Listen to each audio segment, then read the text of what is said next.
Samantala, tutol mismo ang ilang mambabata sa panukalang palawigin pa ang panahon ng kampanya ng mga kumakandidato sa eleksyon. Masyado raw kasing magastos ang mahabang kampanya at kung kasalukuyan ding opisyal ang kumakandidato, baka raw malihis pa ang kanyang atensyon mula sa trabaho. Balitang hatid ni Sherry Ann Torres.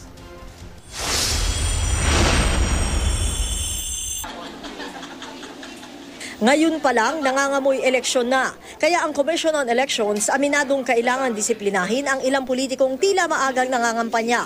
Ang nakikitang solusyon ng COMELEC, baguhin ang batas at palawigin ang 70 araw na campaign period sa mga kakandidato sa national posisyon at 45 araw naman sa local positions. Ibig sabihin, kung maisa sa katuparan nito, sa January 10, 2016, simula na ng kampanya para sa mga tatakbong Pangulo, Vice Presidente, Senador. Sabay rin ang umpisa ng campaign period para sa mga kongresista pati na sa mga lokal na pwesto. Kung mas mahaba yung campaign period, mas maaga nating mababantayan yung gastusin nila, mas maaga silang marirequire na mag-submit ng mga reports tungkol sa kanilang spending. Ito yung pwede nating gawin at naiisip nating magandang maaring gawin para ma-address yung problema ng premature campaigning. Gayunman, wala raw balak ang COMELEC na dagdagan ang itinatakdang budget ng Fair Elections Act o Republic Act 9006. Ito yung nag-uutos na 10 piso kada botante lang dapat ang ilaang budget ng kandidato sa pagkapangulo at pangalawang pangulo sa mga ilalabas nilang campaign materials. 3 piso kada botante naman sa iba pang kandidato na bahagi ng political party.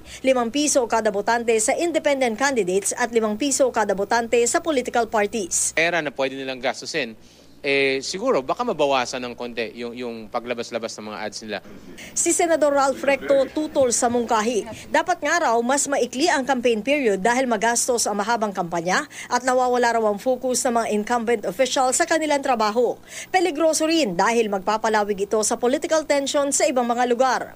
Hindi rin sang-ayon sa suhestyon si Senador Cheese Escudero. Hindi dapat maging basehan ng anumang polisiya yung prinsipyong o yung kasabihang if you can't beat them, join them.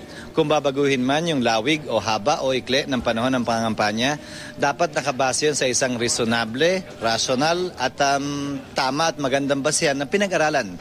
Hindi dahil mahirap lamang pigilin o pigilan.